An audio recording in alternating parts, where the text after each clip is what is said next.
დაგეთანხმებით უნგრული გამოცდილება არის ბევრი რაღაცის ნაზავი, მიქსი, ასე თუ ვიტყვით.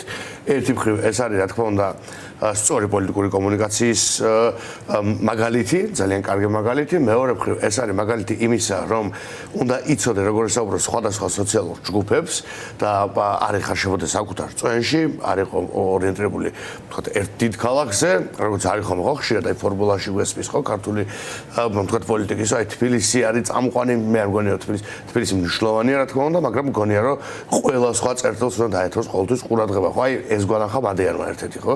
მას არ დაუწყია პირდაპირ მაგალითებზე გადავიდეთ, ხო?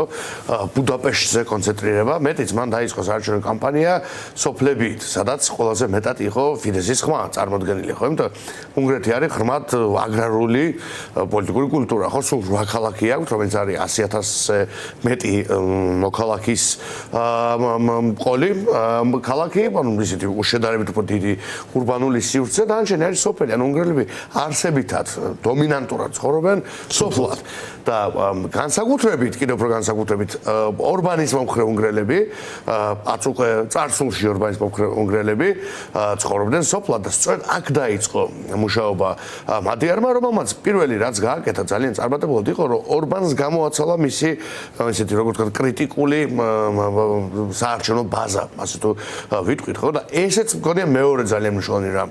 ჩვენ ქართულ ოცნებას უნდა გამოვაცალოთ მათ შორის საკუთარი ამომრჩევლები, ხო? და ეს როგორ გააკეთა? მოდი ვთქვათ გრიგოლ ბუჩფელად, ხო? ამის რამდენიმე პოლიტიკურ გუნდს შეეძლო ეს. ლელოც იყო ასეთი მათ შორის, იმიტომ რომ მათ შორის ლელო დაკავშირებული არასდროს არ ყოფილა თქვათ ესე წინა ხელისუფლებასთან და მაინც ოღონდ ლელო მაინც ურბანული მოვლენა იყო ჩემი შთაბეჭდილებით ელექტორალურადაც, თუმცა თქვენ მთელ ქვეყანაში გადაწყვეტეთ რომ ოპერირებად რაც სწორია, მაგრამ ისეთი აი დასაყრდენი მაინც ურბანულ ცენტრებში შეიძლება ქონოდა და გახარიას პარტიას ქონდა ამ შესაძლებლობა, ხო? რადგან ის იყო ოცნებდნენ წამოსული რაღაცით, ალბათ მადეარის მსგავსი უხეშად რო თქვათ ამ გამოცდილების ამ ნაწილში, ხო რომ იმის გუნდის ნაწილი. რაღაცით შეიძლება. ხო, რაღაცით, აი ამ ზედაპირულად. და ვიტყვი რატომ რაღაცით. ხო, კი. უბრალოდ ნახე აი ამ გამოცდილებას რო გავითვალისწინოთ და მათ შორის ამ ნაწილში რო ვილაპარაკოთ. მათ შორის თქვენი საკუთარი გამოცდილებას რო გავითვალისწინოთ, ხო? ხო, გეთანხმებით, ლელო და ბატონი გახარიას პარტია ალბათ უფრო ახლოს იყო და ახლაც არის ამ პერსპექტივასთან ვიდრე თქვა სხვა პოლიტიკური ძალები იმ მიზეზით, რასაც თქვენ აღნიშნავთ. უფრო თქვათ შუა ამომრჩევლისთვის, რა თქმა უნდა, უფრო მიმზიდველი არჩევანი არის ხოლმე ეს ორი პარტია, ვიდრე მაგალითად ერთ-ერთი ნაწილ მოძრაობა, მაგალითისთვის, ან თუნდაც ახალი, ხო, იმ პოლიტიკური შეხედულებების დაწესების გამო, რაც არის, თქვათ, ქვეყანაში, ხო, შუა ამომრჩევლებს აქვს საუბარი, მაგას ამომრჩევლებს არ ვადარე პარტიების. ხო, საუბარი შუაზეც და მაშინ ოცნების ამომრჩევლებს. შუაზეც და უფრო კონკრეტულად ოცნების რაღაცა დროს, მოდესით თქვათ, გავაფართოთ რაღაც დროს ქართული ოცნების ამომრჩევლებზე, იმიტომ ესეც ძალიან ფართო კატეგორია, ხო? არის ადამიანები, რომელიც 2016-ში იყვნენ და მე აღარ ყოფილან 20-ში და ასე შემდეგ, ხო?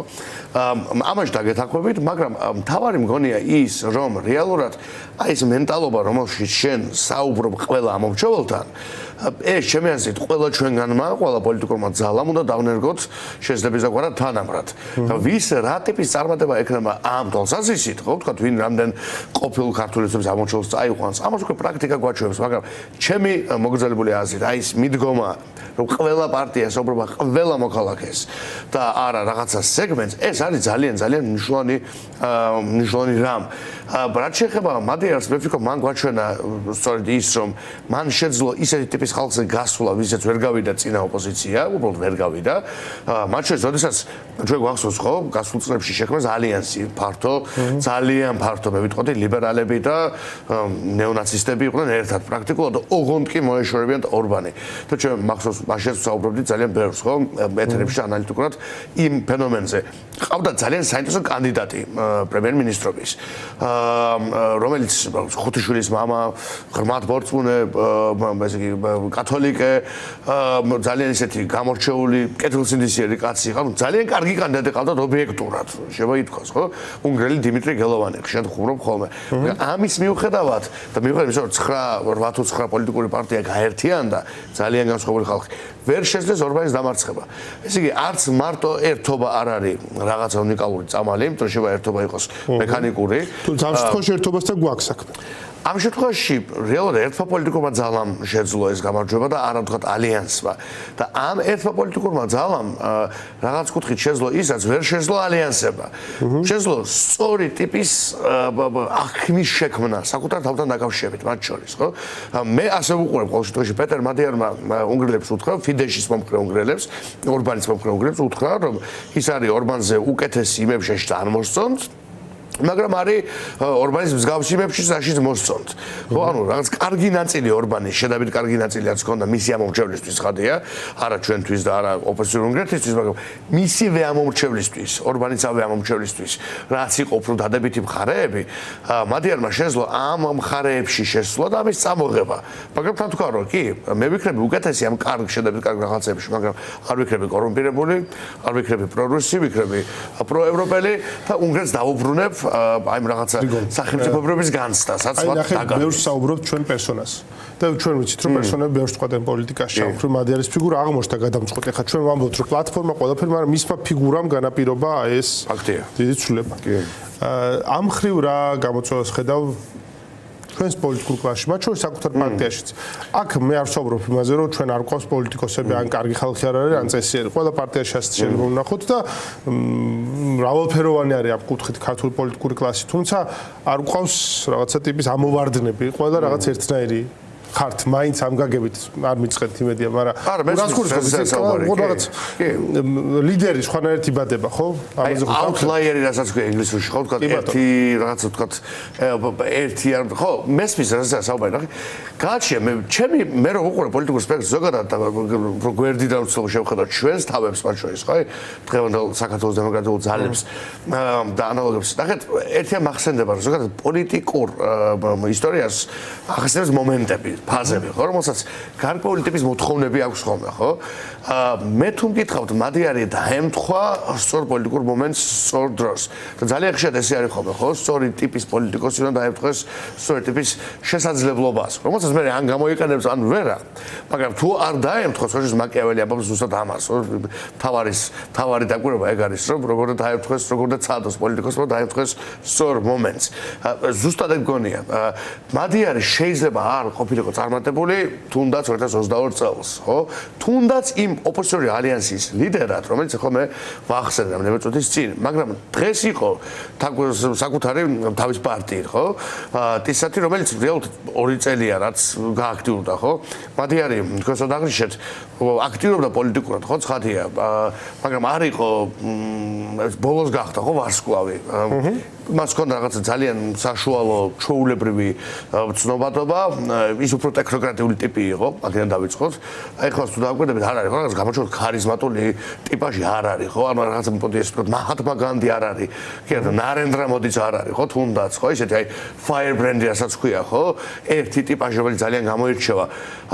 მაგრამ ამ ადამიანმა მუშაობით, სწორი პოლიტიკური კომუნიკაციით, რაც ჩემთვის ანაკლებ თავარია ნიჰილიზმის მაგია რა ბრძოლის მეთოდის გამოყენებით რეალურად შეძლო ის რაც შეძლო და მე ასევე მახსოვს კიდევ ერთ ძალიან ფუნდამენტურ დაკვირვებას რასაც ჩვენ ვისმენით ხო გასულ წელსაც და მე ამას როგორც ვიტყვი არ ვამბობ რომ მინდა რომ თქვა რომ ლელო იყო სწორი და მე უფრო კარგად ვამბობ და ჩემი კოლეგები არა ეს ნიშნის მოგება არ მინდა კიდევ ერთხელ ხაზგასმები იყოს არამედ მინდა რომ სწორი დასკვნების გამოტანა შევძლოთ მადიარს უფრო სწორად შეეძლო ასევე ეთქვა ხო რომ ეს რუსული სპეცოპერაცია და მე არ შევალ ამ ომში იმიტომ რომ შევხედოთ ფაქტებს 80% მედიის ორბანის 10 მილიარდი მიტაცებული სახელმწიფო სისტემა მიტაცებული ადმინისტრაციული სისტემა მიტაცებული ყველაფერი მიტაცებული საქართველოს ბევრად უფრო ტოტალურად მიტაცებული პოლიტიკური სისტემა გააჩნდა ორბანის უნგრეთს და ხოცებზე ბევრად უფრო რთული სათქმელი არის ამ შემთხვევაში ბევრი რაღაც შეიძლება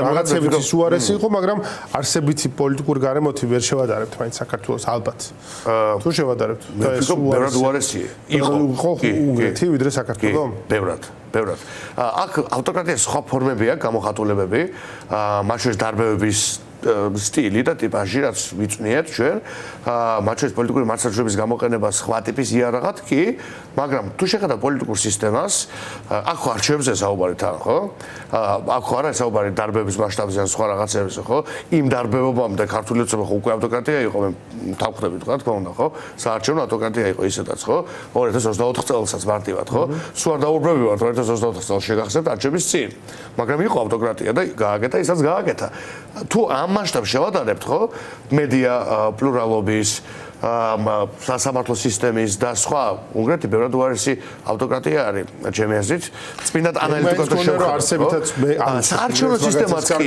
არსებითაც სხვა ტიპის ტერიტორია სხვაგან არის სისტემა სხვაგან არის ევროკავშირის წევრია მაინც და მე16 წელი ურბანი ავტორიტარი არ ყოფილა ხო იქაც რა ტენდენცია გადატეხა არსებითად ბოლოს მაგრამ 2010 წლის კონსტიტუცია პრინციპში ორბანი ხო ძალიან ხშირად გავიწყდება ამ დღეებში იმის აღნიშნა რომ ორბანი პირველი ვადითაც იყო პრემიერ-მინისტრი მაშინ სულ სხვანაირი იყო მაშინ სულ სხვანაირი იყო და კიდევ უფრო ადრე დაახლოებით აი ჩვენი ასაკის იყო საერთოდ ესე იგი ლიბერალ-დემოკრატია იყო მაგრამ 2010 წლის შემდგომ ორბანი უკვე იღებს იმ კონსტიტუციას რომელსაც იღებს და აქვე ვიტყვი აი რატო იყო კიდევ უარის ჩვენ პროპორციული სისტემა მაინც გვაქვს თუნდაც ფორმალურად მე რაშობა ცესკო ხოლმე სხვა თემა მაგრამ პროპორციული სისტემა გვაქვს ორბანთან აი ერთი მარტივ მაგალითი ავიღოთ იმისთვის რომ ორბანს გაემარჯვა მას უნდა აიღო 42% და იმისთვის რომ ესე იგი მადიარს გაემარჯვა მას უნდა აიღო 55 აი ამდენად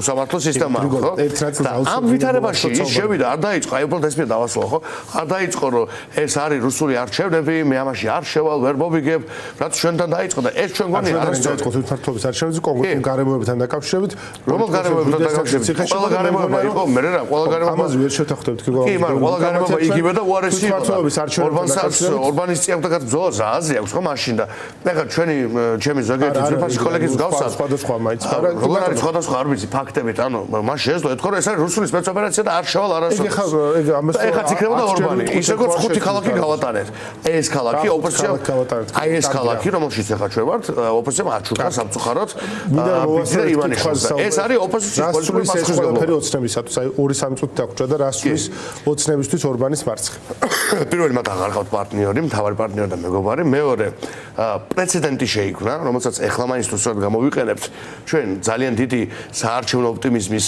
შექმნის საფუძველი გვაქვს აი სწორედ იმ ხაზით რასაც ვამბობდი მაგრამ თუ ეხლაც დაიწყეს პირიქით თუ რაღაცა უყურებართი ინტერპრეტაცია და მაგისთვის ლიდერები უნდა ჩამოვიდნენ საქართველოში თქვენი ლიდერი სად არის რომელი აი მამუკა ხაზარაძე არ ჩამოვა საქართველოში ლელოს ბევრი ლიდერი ყავს აქედან დავიწყოთ კარგი გირგო მამუკა ხაზარაძე არის ლელოს ლიდერი და ქვეყანაში არ არის ამდენი ხანია და ჩამოვიდეს მაშინ და ჩაატაროს კამპანია როგორც მუსტანგის გარეშე ამჯერად და იქნებ მაგ შემთხვევაში უფრო ეფექტური იყოს ეს კამპანია არ ვიცი ეს გაწმილება რას ეხება არა იმიტომ რაღაცნაირად აქ რაღაცა გაწმილებას გზობდა რას ეხება გაწმილება ვინც უკაცრავად ვინც თბილისში იყო კამპანია ჩაატარეს 25-ში კითხვა მაქვს მამუკას ადრე ჩაატარეთ თქვენ რო ჩაატარეთ რამე ეფექტი ქონდა მაგას ჩვენ ჩავატარეთ ამას ქონდა ძალიან მნიშვნელოვანი ეფექტი ჩვენ შევძელით ჩვენი ხმების მაქსიმალური ათვისება და თუ შევადარებთ 2017 წლის არჩევნებს გავაორმაგეთ ხმები და პარლამენტარ უკაცრავად პარლამენტად დადგენ რამე ეფექტი ქონდა 2020 აი ბოიკოტი ხო შედგა 2024 წელსაც ვერ ადარებ იმ არჩევნების შედეგს 24 არ ეძრება შენ ძალიან კარგად იცი ანალიტიკური გონების მქონე ადამიანი ხარ არ ეძრება იმიტომ რომ თვითმმართველობის არჩევი ეძრება წინა თვითმმართველობას საპარლამენტო წინა არა 30 წელი ასეა ხო კაი ხარ გვინ ამაზე დავა ელემენტ არ ეს ყველა მიცის ხო რომ არჩევნები არა როგორ არ აგრე 30 მან გათმოვა რაც ვკითხე მაგრამ დიდი ბოდიში ბოიკოტი ხო შედგა რას მიაღწია მაგ ბოიკოტმა ძალიან ბევრ ამას შედგა იმას რომ დღეს არსებული კრიზისი თვითმმართველობის არჩევნების ბოიკოტმა მაგის შედეგი არის თვითმმართველობის არჩევნების ბოიკოტის შედეგი არის თვითმმართველობის არჩევნების შემთხვევაში მაგას ვლაპარაკობთ აბა ის ბოიკოტი ჩემი მე პარლამენტარი ვიყავი დიდი ბოდიში ის ბოიკოტი შედგა იმიტომ რომ მე უარი თქვი მანდატზე მათ შორის იმაზე არ მაგალითად არა მადლობას არ ვიტყობ მე ნუ მიხსდი ის ბოიკოტი შედგა იმიტომ მე ვთქვი მანდატზე უარი და ჩემო კოლეგებმა 14-მა მე ვლაპარაკობ 25-ის არჩევნებზე მოდი გავასწოროთ ფოკუსი ხო შეიძლება 25-ის არჩევნებს არა კითხვა 25-ის არჩევნების იმის გამო დააგვიანეთ თორემ კიდე 25-ის არჩევნების 25-ის კი ბატონო შედეგში ვისაუბრებ აპატე ვინმეს არ გვასწორებს ხალხს ხვეწს არა 25-ის არჩევნების ბოიკოტი იყო